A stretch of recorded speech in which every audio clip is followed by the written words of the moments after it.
Olá, tudo bom? Sou Paulo Moreira, vou estar aqui com vocês nesses próximos minutos, nesses próximos horários aqui, para a gente discutir um pouquinho sobre eletricidade, focado nesse concurso da Celesc, tá? Então a gente vai trabalhar aqui as questões para o tema de eletricidade no nível do curso de eletricista, tá? Então, como eu falei, eu vou estar discutindo com vocês. A ideia é pegar as questões de concursos anteriores, trabalhar essas questões, solucionar elas, resolver elas aqui com vocês, para dar um norte, ou seja, para que vocês consigam entender como que é o raciocínio para chegar nessas respostas, tá? Vou detalhar o máximo possível que der essas questões, para que se acontecer, e provavelmente vai acontecer, de ter questões similares, vocês consigam raciocinar em cima delas, tá bom? Então, espero que vocês aproveitem esse momento, que absorvam toda essa informação e que a gente consiga contribuir com vocês para o sucesso de todos nesse momento, nesse concurso aí da Celesc 2022, tá bom? Vamos iniciar então. Como vai funcionar? A gente pegou lá os cadernos de questões para os concursos anteriores da própria Celesc, então são questões que já foram aplicadas lá, o que dá um norte bom para a gente consegue entender qual que é o nível, como funciona as questões do concurso, tá? A gente não mudou a ordem do que é apresentado lá, tá? Então a gente pegou algumas questões chaves, estamos colocando ela na mesma ordem para que vocês já se ambientem em cima disso, ou seja, vocês vão ver que os temas eles não seguem uma sequência. Então, hora eu estou falando de um tema, vou falar de outro tema, de repente a gente volta para esse tema que falou algumas questões anteriores, tá? Então isso é a ideia de trabalhar para você já vivenciar esse momento lá, tá bom? Vamos lá. Questão número 1, nossa, ali está a questão 22, porque é a questão 22 desse caderno do edital de 2002, do edital de 2019, perdão, tá? Do concurso de eletricista da própria Celesc. O que dizia essa questão? Diversas características dos circuitos elétricos e eletrônicos dependem da frequência de operação, tanto de sinais quanto de fontes de energia. Na figura abaixo é mostrada uma forma de onda senoidal e periódica. Dado o período da senoide, qual a frequência de onda? E aparecem algumas informações para a gente, né? 50 Hz, 20 Hz, 60 Hz, 100 Hz e 200 Hz, tá? Hertz é a nossa unidade de frequência, tá? Vamos entender primeiramente o que é esse gráfico que está sendo apresentado. No eixo aqui, ó, esse eixo Y do meu gráfico, é apresentado a amplitude da minha onda. Vamos falar aqui de corrente, de tensão, que é a nossa realidade como eletricistas, tá? Então, aqui é como se eu estivesse falando do nível de tensão. Então, eu tenho aqui tensão no eixo Y e tenho o tempo que isso aqui está circulando no eixo X, ok? Tá claro? Maravilha. Vamos acompanhar agora. O que ele diz aqui, ó?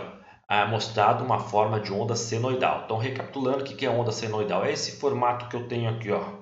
É um formato de onda onde eu tenho saindo do zero, vou até o máximo positivo, volto para o zero novamente, chego ao máximo negativo e volto novamente a subir aqui para o zero, tá? Essa característica aqui, esse formato de onda com positivo e negativo, é a minha onda senoidal, tá? É a característica clássica, por exemplo, da nossa tensão alternada. Dentro da tensão alternada, eu tenho essa onda acontecendo lá dentro da minha rede, tá? Então, isso é a ideia senoidal.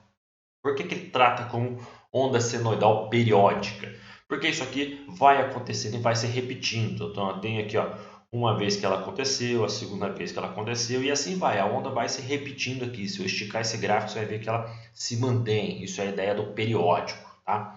Outra informação que aparece aqui para gente é isso aqui, ó, 20 milissegundos. Tá? Lembrando que mili, né, essa unidade de mili, é a mesma coisa que 10 elevado a menos 3, tá? 10 elevado a menos 3. Isso é a ideia de mili, tá? Então, eu tenho um valor aqui, um tempo, esse 20 milissegundos, vai dar para a gente um tempo de 0,02 segundos, tá? 20 milissegundos, ok? É isso que diz aí essa informação para a gente, tá?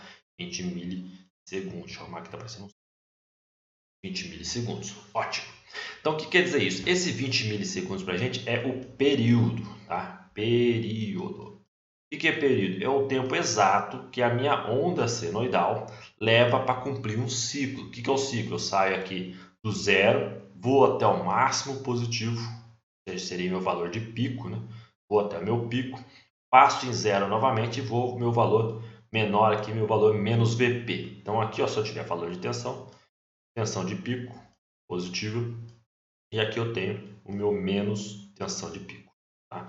Então esse tempo entre sair do zero e ir até o positivo da tensão de pico, passar em zero, chegar ao negativo da tensão de pico e voltar para zero de novo, é o que a gente chama de período, tá? Representado pela letra T, T maiúsculo, isso é o período, tá bom?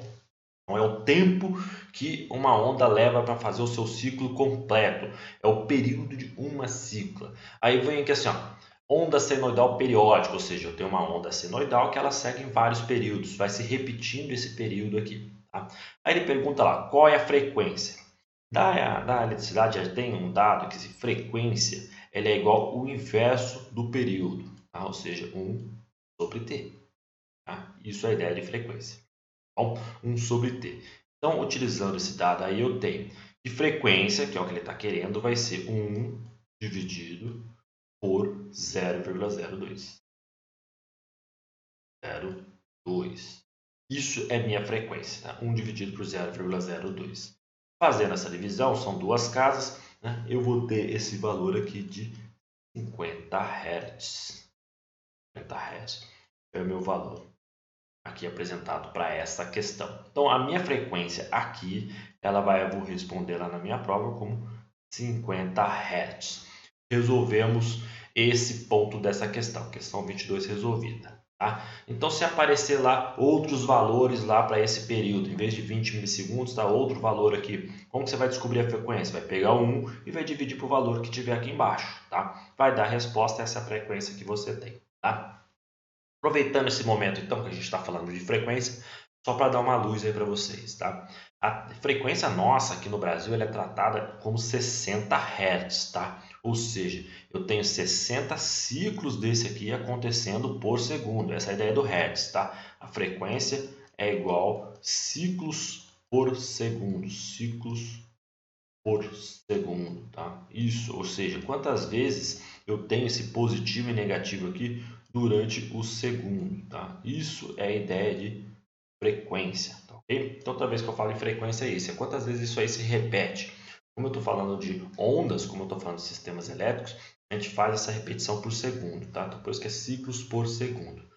Novamente, ressaltando, no Brasil, a nossa rede elétrica, a nossa corrente alternada que tem na tomada nossa, ela é tratada como 60 Hz, ok? Ou seja, a minha onda tem um positivo ou negativo acontecendo 60 vezes por segundo, tá claro?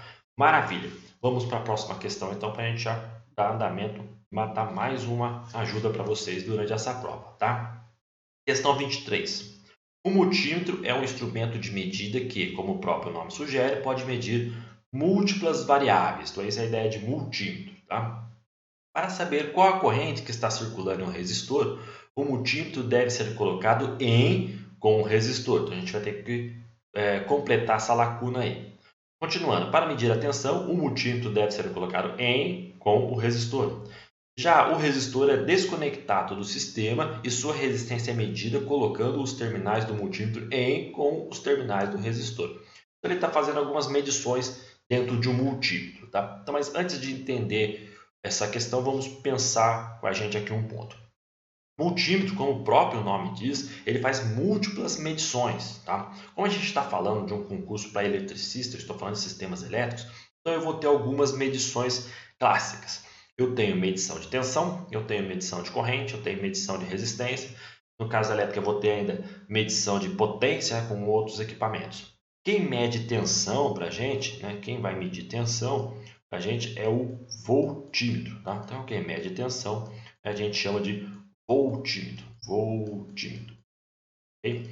Tá dentro, existe ele lá dentro de um multímetro, então, porque o multímetro possui todos. Quem mede corrente, então vai ser o amperímetro, né? Amperímetro. Esse é o nosso equipamento que vai medir corrente elétrica. Tá? E depois eu tenho o equipamento que mede resistência. Então, quem mede resistência, vou pôr abreviado aqui, quem mede resistência, então, é o nosso ohmímetro. Ohmímetro. Como o nome sugere, ele vai medir ohms, né? Resistência. Ohmímetro. Ok? Ótimo. Então vamos entender a questão. Tá? Montei aqui uma arte, aqui, né, bem simplificado mesmo, para a gente entender uma ideia. A primeira fala assim, ó, para saber qual a corrente que está circulando no resistor, o multímetro deve ser colocado em. Para medir corrente é necessário utilizar um amperímetro com a corrente passando por dentro dele. Tá? A gente está falando do multímetro convencional, tá bom? A gente não está falando aqui de um multímetro alicate, do multímetro convencional. Então, multímetro convencional, eu preciso que a corrente passe por dentro do amperímetro. Tá? Então, para fazer isso, a corrente vai ter que sair aqui do meu ponto de força. Tá? Nesse exemplo aqui, como se fosse uma tomada e tal. Estou passando aqui por esse que parece um interruptor. Tá? E aqui eu vou entrar dentro do amperímetro e vou seguir. Tá? Continuo seguindo de volta para minha fonte. Meu resistor está aqui desse lado. Tá? Então, eu estou medindo a corrente aí. O que eu vou ter que fazer? Seccionar e colocar meu amperímetro então, em série com o meu sistema. Tá? Eu não tenho outro caminho. O amperímetro tem que ter aqui, tem que estar em série com o meu resistor, para que a corrente do resistor passe por dentro dele. Então, o meu amperímetro, aqui, ó, o multímetro deve ser colocado em série. Série.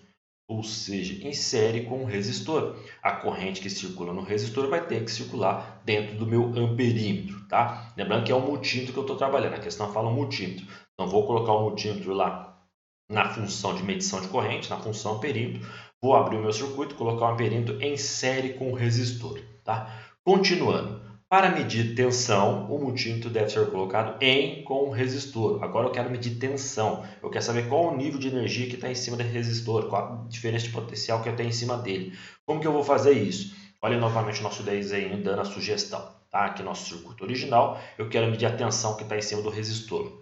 Vou utilizar agora o meu multímetro na função voltímetro para medir tensão e vou colocar ele em paralelo, tá aqui, ó, em paralelo com o meu sistema, em paralelo com o objeto que eu quero medir. No caso aqui, o objeto que eu quero medir é o resistor. Eu quero saber a tensão que está em cima dele. Eu vou utilizar o voltímetro em paralelo com o resistor, tá?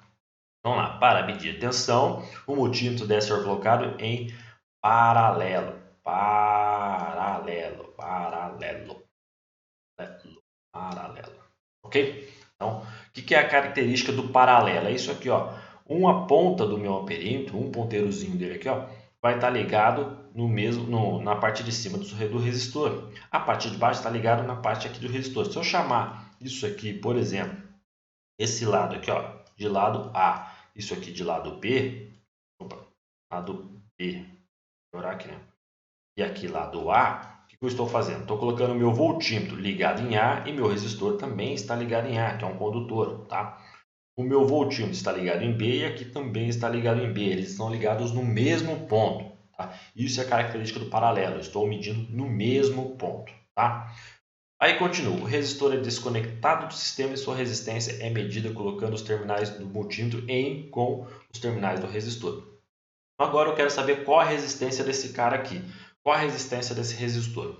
Eu não posso vir aqui mudar essa chave simplesmente para função de ohmímetro, né, para função de medidor de resistor, e medir aqui, porque senão a corrente toda, quando chegar nesse ponto aqui, ó, ela vai olhar e vai ver o resistor como um circuito, o multímetro como um circuito. A corrente vai querer passar por dentro dele, não é o que a gente quer. Tá? Ela vai interferir. No pior caso, né, no melhor caso, se eu tiver aqui e não tiver uma corrente alta que não vai queimar o meu aparelho, a hora que você colocar o ohmímetro dessa formata aqui como está esse equipamento agora, você vai medir a resistência do resistor mais a resistência da sua fonte, não é o que a gente quer. Então o resistor ele tem que ser desconectado da minha fonte, que é o que está aqui, ó. Soltei o resistor da minha fonte, isolei ele e coloquei o meu ohmímetro lá em paralelo com o meu sistema. Então novamente aqui, ó, paralelo. Ok? Paralelo. Beleza? Então é isso, tá? O ohmímetro ele vai medir no resistor em paralelo, porém eu tenho que sacar, eu tenho que tirar ele fora do circuito, senão o meu ohmímetro vai fazer parte dele, eu vou queimar o meu aparelho. Então, para medir resistência, a resistência tem que estar fora do circuito, tá? Respondendo então essa questão 23, o multímetro é um instrumento de medida que, como o próprio nome sugere, pode medir múltiplas variáveis. Para saber qual a corrente que está circulando no resistor, o multímetro deve ser colocado em série. Série. porque eu estou medindo corrente, tá? Para medir tensão, então agora eu estou falando de tensão, o multímetro deve ser colocado em paralelo. Paralelo. Vou medir tensão paralelo, como a gente já explicou, tá? O resistor é desconectado do sistema e sua resistência é medida colocando os terminais do multímetro em paralelo. Novamente, como a gente mostrou, saca o resistor do meu sistema e mede. Então, série paralelo, paralelo. Nossa resposta correta aqui nessa questão é a resposta C. Série paralelo, paralelo. Ok? Então, resposta da questão 3 efetivamente pronta aí já para a gente discutir. Tá bom? Maravilha. Espero que todos estejam acompanhando com a gente aí. Estou tentando ser aqui o mais breve possível, o mais didático possível, certo? Para que a gente caminhe devagar aqui, para que a questão entre mesmo na cabeça de vocês, né? Para que vocês entendam mais o que está querendo dizer do que aprendam somente a responder. A ideia não é só responder, a ideia é entender o que está acontecendo. Tá bom? Outro aqui.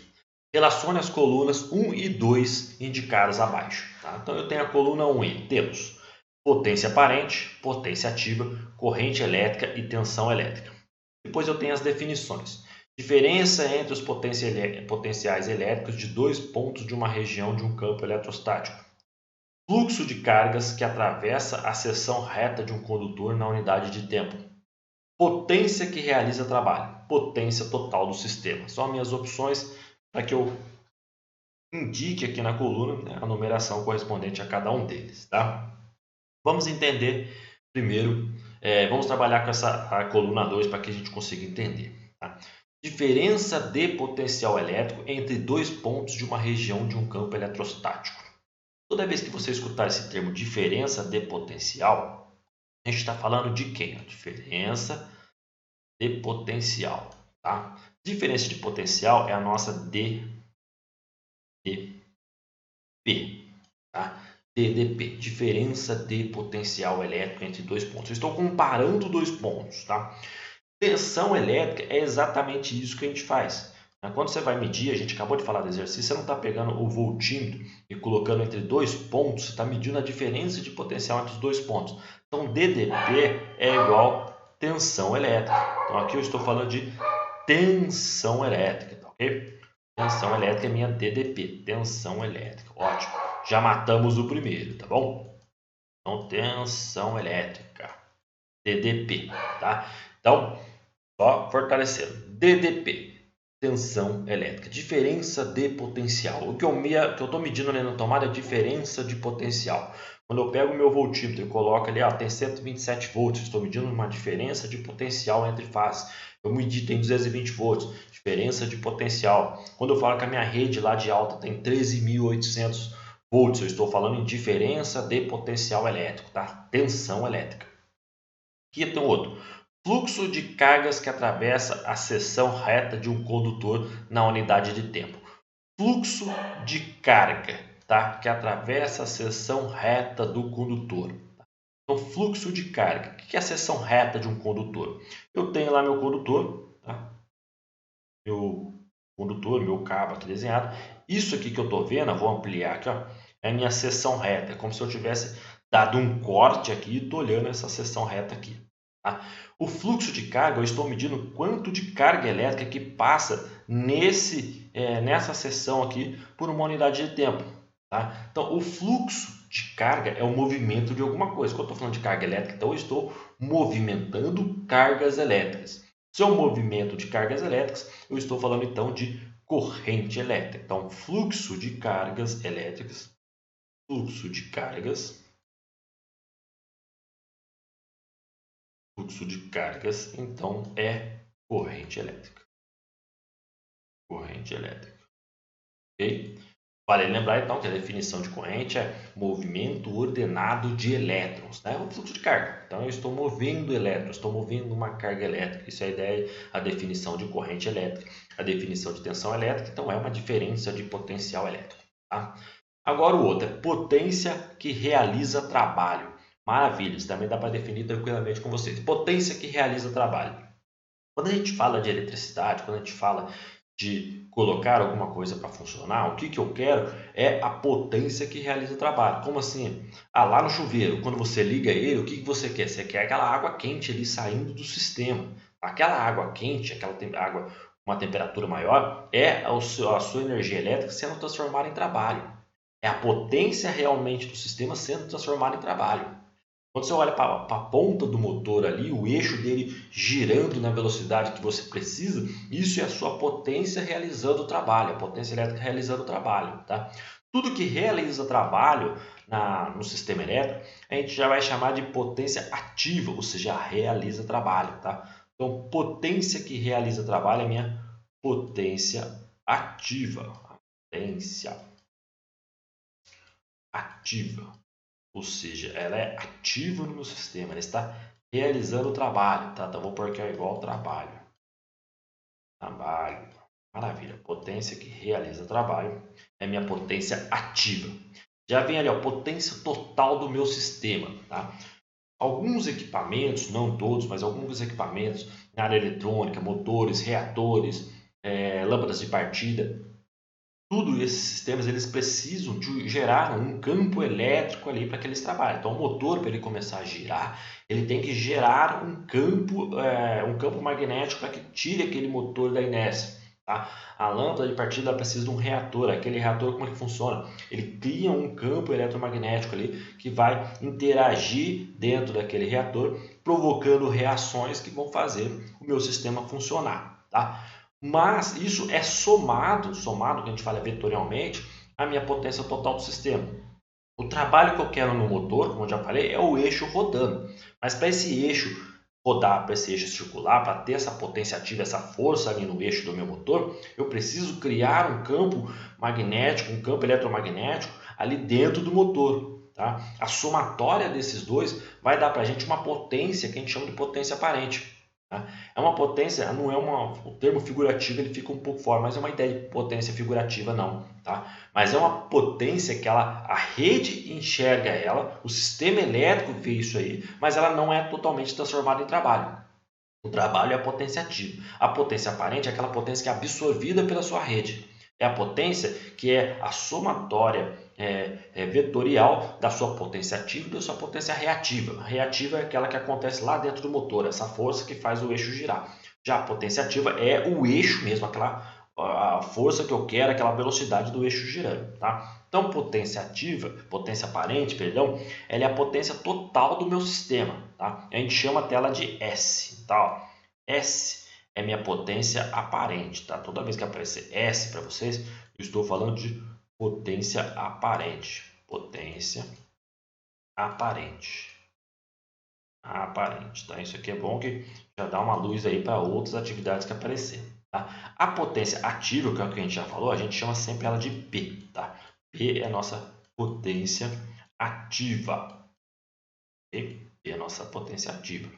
Já essa potência reativa que eu falei para vocês, que é a reação do meu sistema, aí a gente chama ela de Q. Potência reativa. Tá? É a reação do meu sistema ali para que a potência ativa aconteça. E o meu sistema elétrico, o meu cabo, o meu condutor, o meu transformador, tudo ele tem que ter uma capacidade para aguentar toda a potência aparente, que é uma soma vetorial da potência P ativa e da potência Q reativa. Tá? Trazendo tudo isso, então, diferença entre potenciais elétricos de dois pontos de uma região no campo elétrico é o que? É para a gente, então, tensão elétrica. 4. Fluxo de cargas que atravessa a seção reta de um condutor na unidade de tempo. Isso aqui para a gente é corrente elétrica. 3. Potência que realiza trabalho é a nossa potência ativa. 2. E potência total do sistema é a nossa potência aparente. 1. Ok? Então, espero que aqui tenha entrado bem esse termo na cabeça de vocês aqui, que vocês consigam entender muito bem isso, de forma bem clara isso aqui. Tá bom? Maravilha. Vamos para mais um então. Questão 27 do mesmo concurso, tá? De 2019, concurso para eletricista 2019. Foram realizados em um motor monofásico. Foi realizado um estudo, ensaios realizados no motor monofásico, um voltímetro indicou um valor de 200 volts eficazes, né? Que é a tensão nossa, a tensão que você mede aí na tomada, que você mede aí no seu sistema elétrico alternado, tá? Um amperímetro indicou 10 amperes eficaz. Um watímetro indicou uma potência de 1.600 watts. Assinale a alternativa que mostra, respectivamente, as potências ativa, a potência aparente e a potência reativa desse motor. Tá? É isso que a gente vai discutir agora, então. Tá bom? Então, vamos entender aqui primeiro os itens. Tá? Vamos colocar aqui, ó. Vou manter essa cor só para a gente indicar o que você mediu. Ó. P, ó, 200 volts. 200 volts para a gente, então, é tensão. Eu aconselho vocês, durante a prova lá, começar a fazer isso, essa identificação, e já colocar também ali os termos em função dos seus símbolos. Né? Então, aqui eu represento a minha tensão com V. V igual a 200 volts. Depois, um amperímetro indicou 10 amperes. Ampere para mim é corrente. Então, I igual 10 amperes. Maravilha. 10 amperes. Tá? Um watímetro indicou uma potência de 1.600 watts. Eu vou colocar ela aqui para a gente discutir agora qual é o meu símbolo, né? Qual é a letrinha que eu vou colocar aqui na frente, tá? A gente acabou de conversar isso no exercício anterior, não acabou? Falei para vocês, ó, o que é potência ativa? Aquela potência que vira trabalho, aquela potência que é transformada realmente em trabalho. Essa potência ativa ela é medida em watts. Então, toda vez que aparecer watts, eu estou falando de potência ativa. Potência ativa é P.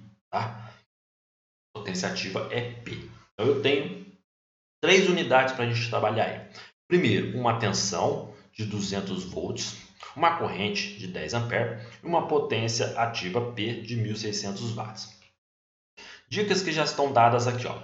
Ele já falou aqui, ó, por exemplo, de eficaz. Opa! Sistema eficaz. O único momento que você vai escutar falar em tensão eficaz e corrente eficaz é se você estiver falando de corrente alternada, de tensão alternada. Se eu estou trabalhando com tensão alternada, então provavelmente eu vou ter potências aparentes e potências reativas. Tá? O que muda isso?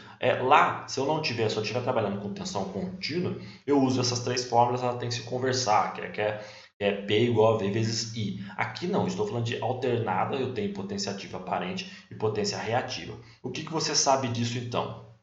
Potência aparente ela é igual, tá, ao produto de tensão por corrente. Isso é potência aparente, isso aqui vai dar em volt-ampere. Tá? Isso é potência aparente. Então, pegando esses valores e colocando aqui, ó, S é igual a 200 vezes 10. Maravilha. O que eu tenho, então? 2.000 volt-ampere. Maravilha. 2.000 volt-ampere. Eu já tenho 2 potências já do que está sendo perguntado. A potência ativa. Tá aqui, ó, a potência ativa. Maravilha. E tem aqui minha potência aparente. Aparente. Ok. Beleza. Maravilha. O que eu sei aqui agora? Como que eu calculo o outro? Tá? Como que eu calculo essa potência, então, reativa do motor? Tá? O que você sabe? Que S é igual a relação triangular. Deixa eu fazer o triângulo aqui para vocês entenderem como funciona isso aqui. Tá? Nosso triângulo de potência. É um pouquinho de trigonometria para vocês só visualizarem isso melhor se acontecer outras questões similares. Tá? O triângulo nosso de potência ele tem aqui no eixo Y, ele tem a nossa potência, a potência reativa Q. Ele tem aqui no nosso eixo X a nossa potência ativa P. Aqui, ó, tá? A hipotenusa, que é o resultado das duas aqui, é a nossa potência aparente S. Tá? Então, isso aqui, PAR, tá? Isso aqui, Watt, tá? Isso aqui, Volt, Ampere. Tá? PA, Volt, Ampere. Ok? Isso é o nosso triângulo. Tá? O que você sabe dessa relação aqui lá da trigonometria? Eu sei que S ao quadrado, a hipotenusa, igual a soma dos cateto ao quadrado. Então, P quadrado mais P quadrado. Aqui. Eu tenho S? Tenho, tá lá, 2.000. Eu tenho P? Tenho, 1.600. Então, a gente pode trabalhar isso aqui, não posso? Eu não posso pegar esse Q aqui, isolar ele e jogar P para o outro lado, tá? Então, eu vou só isolar aqui, ó. Vou ficar S ao quadrado. Tá? Esse P está positivo, se eu jogar ele para cá da igualdade, ele não fica negativo, não vai ficar menos P quadrado igual P quadrado. Tá? Vou só organizar, vai ficar Q ao quadrado igual S ao quadrado menos P ao quadrado. O quadrado que está aqui eu não transformo para lá como raiz, então fica Q é igual a raiz quadrada de S ao quadrado menos P ao quadrado. Ou seja, vou jogar isso aqui para cá.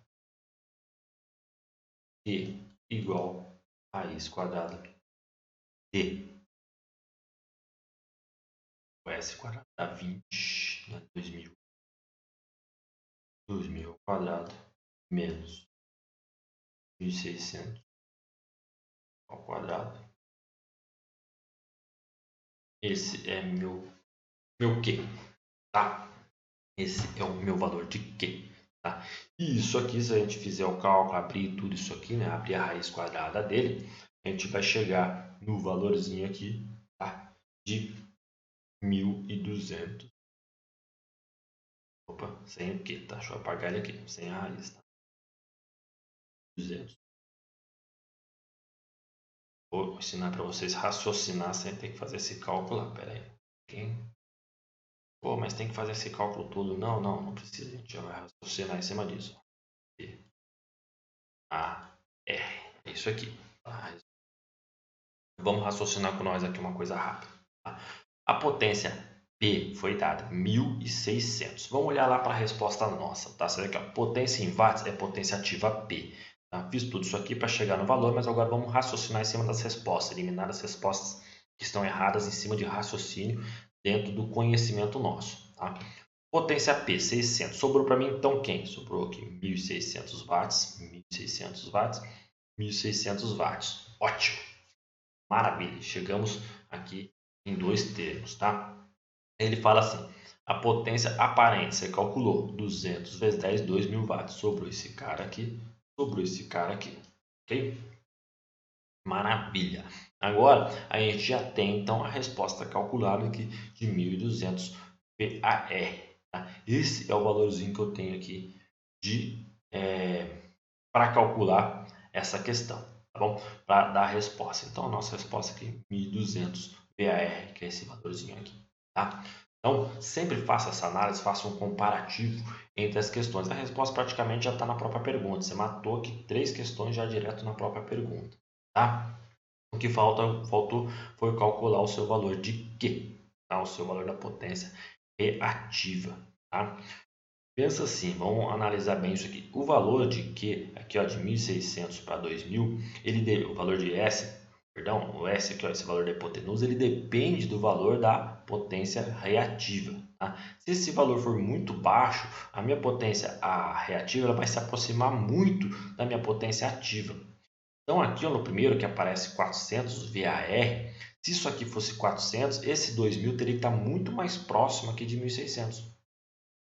Bom, não está. Então a nossa unidade aqui não vai ser 1.400 VAR, porque o meu Q não permite que S seja igual a P. Quanto menor S, mais próximo de P. Tá? Concorda? Pensa assim, ó. Se esse S aqui for zero, se esse Q, a potência, deixa eu pôr o outro termo aqui. Se a potência reativa for zero, meu S é igual a P. O pouco que eu subo aqui, eu aumento o S, mas ainda assim continua próximo. Como eu estou falando de 1.200 aqui e a outra já está dando 2.000, não é uma relação direta como está aqui, ó, não é uma somatória 1.600 mais 400 igual a 2.000. Então, só nesse raciocínio direto aqui, ó, isso aqui não funciona. Aqui ele está fazendo uma somatória direta. S não é P mais Q. Isso não vai acontecer, tá? Você já sabe que está no próprio enunciado, 1.600 é watts. Você já sabe pelo primeiro cálculo que 2.000 é VA. Ótimo, então, de maneira alguma, o valor de S é a somatória dos dois, porque é um valor em cima de trigonometria, ou seja, é uma hipotenusa, ela depende dos dois. Então, para você assinalar aqui, você vai raciocinar em cima exatamente disso. Não caia nessa pegadinha que ele fez aqui, ó. S igual a P mais Q dá 2000. Não é isso, tá? É tudo por esse raciocínio aqui, ó, tá? Você pode descrever isso aqui para você poder avaliar lá durante a questão, tá bom? Eu espero ter auxiliado vocês aí também nessa questão quanto a essa parte de reativa, tá bom? Então, por momento, é essas as nossas soluções. A gente vai iniciar outras soluções em outra oportunidade. Obrigado, viu, pessoal?